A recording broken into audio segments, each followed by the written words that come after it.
After 3 weeks, you learn you're in prison. Yeah. And I'm not afraid no more. And you learn how to motivate. You learn how to navigate. You learn how to. You don't take stuff. The one bit of advice that somebody told me right when I went in that kept me very, very safe is don't accept anything from anyone. If you need something, you go without. Yeah. Don't say, hey man, you're hungry. If you're hungry, you eat your fingers.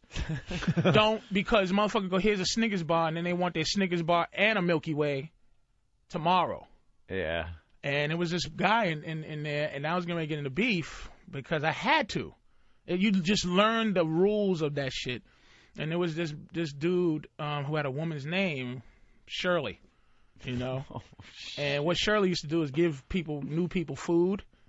And then the next day say, I want my food back. And if they didn't, Shirley would knock you out and rape you. Oh. So one day, I'm in the fucking shower. Oh, no. So Shirley says to me, that's what they call me, Heavy D. In there, Heavy D, looking good. One of the fucking Southern State motherfuckers goes, damn, boy, you can't let that happen, man. Oh, no. You can't let that happen. Was he a big dude? He Shirley? was my size. Oh, damn. So he goes, oh my God. you can't let that happen, man. He's telling you can't let that happen. So that day I never wore the prison garb. But that day I put the prison garb on. The blue shirt, top up to my neck, fucking tucked it in. And motherfucker gave me the top of a soup can lid, bent up. Oh, shit. So I met Shirley outside the lunchroom after that and hemmed him up.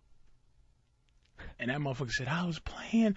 I'm sorry. He got faggy. Wow. And another fucking Hail Mary, like, thank you. I didn't have to really, because he was just scared of another guy his size who was mad. Yeah. And he just said, I said, you're going to have to fucking apologize to me in front of everybody for saying you have to say you was joking. He said, oh, man, I would never bother Heavy D. He's a nice guy. All right. So I didn't have to do anything like I shouldn't have did. I've known you for years. This is such a journey into a world I have no clue about. I'm just sitting back and listening like I've never listened before. Oh, man. I'm really on I see it in your eyes, bro.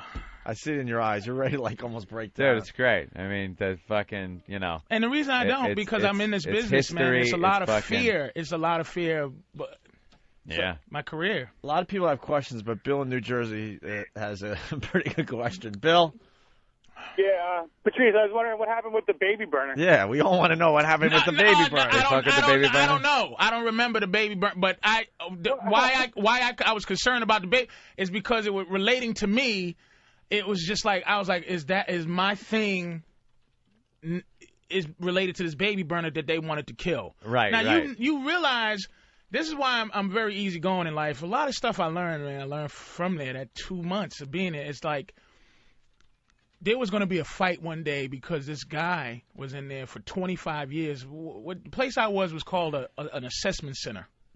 So they would send guys like me there and guys who were going to death row there to assess you for what you did and where you would go.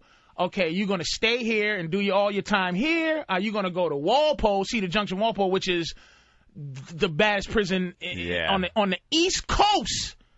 There's a half of this country. Walpole is the highest murder rate going. I saw a documentary on that. It's a dangerous place, and wow. And they weren't sending us there. We were going to do the whole time in this place, but it's like like you said, the Star Wars place is like where people go to go other places before they go somewhere else. So this motherfucker one day, he stopped everything because everybody was like, yeah, man, I got 6 months.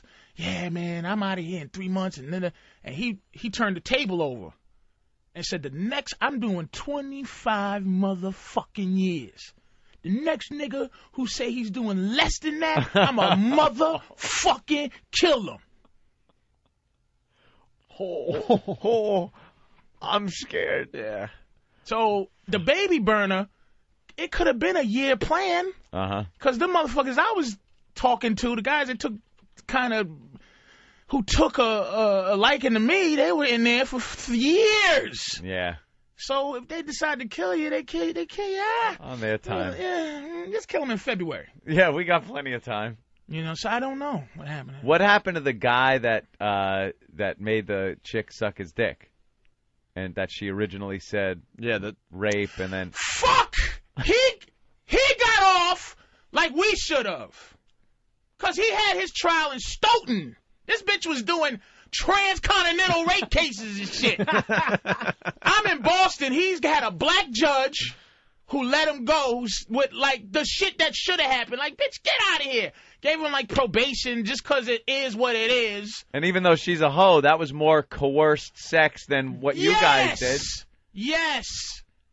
Oh. Coerced. Hey, man, I heard what you did. And after she sucked his dick, she lost it.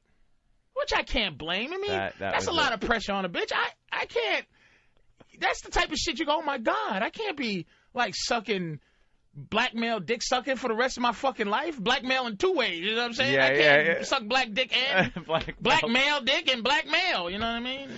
And you know, you can't blame her she for wants losing to do it on her terms. If she wants to get in a car with a bunch of guys and suck some dick, that's on her terms. The reason being that guy then comes up to her and makes her do it, she fucking snapped. She lost it. And I can't be mad at her for that. Oh.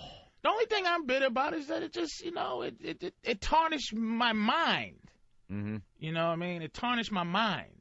You know, I'm not ever safe in my head. Like, it's kind of, I want to cry right now because it really is a release. It's almost like, all right, you know what? Please don't cry. Nah.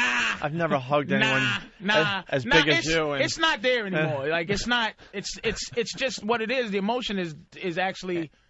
And what would you do if you started taking crying destiny? Right now? You know what I'm saying? What? I would leave the studio. I think I would be the guy that would have to go up to you, believe it or not. This is the first time my screensavers ever came up on the instant feedback because I haven't even looked at it. I have not fucking looked at it. I've been amazed because I've known Patrice for many years. This has never come out. I think Patrice, anybody that's been in this studio, I've never heard this is one of the most unbelievable stories we've heard. And I think I would have to be the guy that would have to go over and I think I might have to hug him. Oh, you would hug him. I would have to be the guy that would have to like hug you, and you're like twice my size. Yeah, all my hugging. Call out yourself of this, like Arizona. Go over there and give him a hug. You know what the emotional part is? No, my prison name would be Connecticut. You know, because I would rather do this. But I was hoping to be successful before I had to ever talk about it. Before you ever had to, Because the fear is like, wow, man, my career is like, man, it's a bad stigma. And it's like, you know, I don't take, you know, I got bitches all over the world that'll go, nah, not even close to that. Yeah, dude, that crazy shit Richard Pryor did, and then, you know.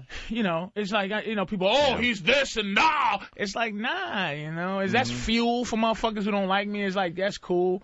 But I made it through, like, I wouldn't even break down because I made it through high school, you know, and that shit stopped after. Did you make friends with a mouse? I had a roach. A little roach. I had a fly that used to come in and sit. Fly friend.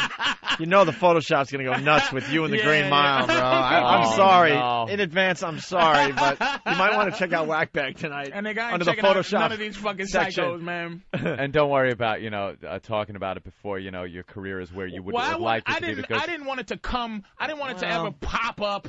According to against my shit, you know, against I'll tell it, you know. If you but according to USA Today, we're pretty much, you know, not even on the radar. So yeah, so no you one's didn't really tell listening. anybody. It's not like you know, told anybody. There you go. That is a fucked up, repugnant story.